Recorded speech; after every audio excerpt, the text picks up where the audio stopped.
தேவனுக்கு பிரியமானவர்களே, உங்கள் வாழ்க்கையில வருத்தங்கள், வேதனைகள், நஷ்டங்கள், கஷ்டங்கள், அவமானங்கள், பலவீனங்கள், சில நேரங்களிலே வாழ்க்கையே வெறுத்து விடலாம் என்ற ஒரு நிலைமை உங்கள் வாழ்க்கையில் வரும் பொழுது தேவனாகி கர்த்தரை நோக்கி பாருங்கள்.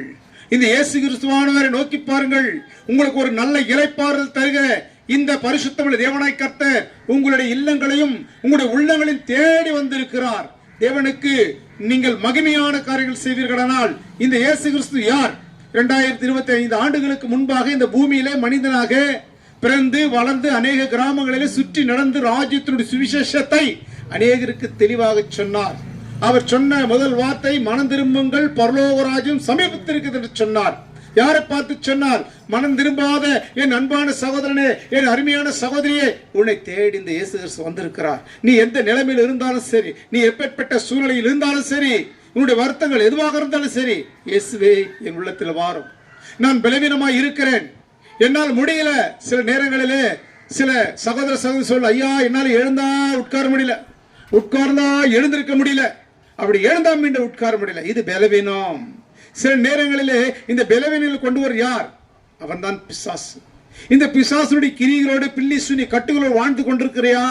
உனக்கு விடுதலை கொடுப்பதற்காக தேவனாகிய கர்த்தர் இந்த இடத்தை தேடி வந்திருக்கிறார். நீ எந்த நிலைமையில் இருந்தாலும் சரி, எந்த சூழ்நிலையில் இருந்தாலும் சரி, இந்த கர்த்தராகிய இயேசு கிறிஸ்து நோக்கிப்பார். உனக்கு ஒரு ரட்சிப்பை தேவன் கொடுப்பார்.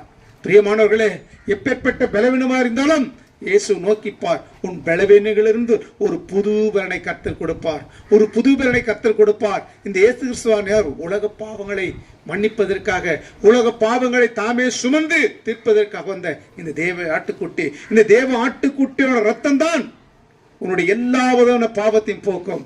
அதனால்தான் 1 யோவான் 1 அதிகாரத்தில் 7 தெளிவா சொல்லுது, அவருடைய குமாரனாகிய இயேசு சத்தம் சகல பாவங்களை நீக்கி நம்மை சுத்திகரிக்கும் என்று சொல்லப்படுகிறது. பிரியமானவர்களே, நீ எப்பேற்பட்ட நிலைமையில் இருந்தாலும், அன்றே நான் பலவீனமாக இருந்தேன், இந்த வார்த்தை என்னை தொட்டது, இந்த வார்த்தை தொட்டது, என் மனதில் பட்டது, இந்த இயேசு கிறிஸ்துவின் சொந்த ரட்சகரை ஏற்றுக்கொள்வேன் என்று சொல்லி உன் இருதயத்திலே இன்று ஒரு முடிவெடுப்பாயினால் உன் குடும்பத்திற்கு ஒரு சந்தோஷம், உன் குடும்பத்திற்கு ஒரு சமாதானம், உன் குடும்பத்துக்கு ஒரு நீடிய சாந்தத்தை இந்த கர்த்தராகிய இயேசு கொடுப்பார். பிரியமானவர்களே, நாங்கள் ஏன் இந்த கொளுத்த வெயில இப்படியாக சகோதரர்களாக சகோதரிகளாக குடும்பங்களாக வந்து வீதி வீதியாக இயேசுவின் அன்பை சொல்லுவோம். நாங்கள் ருசி பார்த்த அன்பை நீங்கள் ருசி பார்க்க வேண்டும். எங்களுக்கு கொடுத்த ரட்சிப்பை தேவன் உங்களுக்கு கொடுக்க வேண்டும். இந்த ரட்சிப்பை நீங்கள் பெற்றுக்கொள்ள வேண்டும் என்றால் கர்த்தராகிய இயேசு கிறிஸ்துவானவர் நம்முடைய பாவங்களுக்காக மரித்தார், அடக்கம் பண்ணப்பட்டார், 3ஆம் நாள் உயிரோடு எழுந்தார். இதை உன் இருதயத்தில் விசுவாசித்தாயினால் உனக்கு ஒரு நல்ல ரட்சிப்பை கர்த்தர் கொடுத்து உதவி செய்வார்.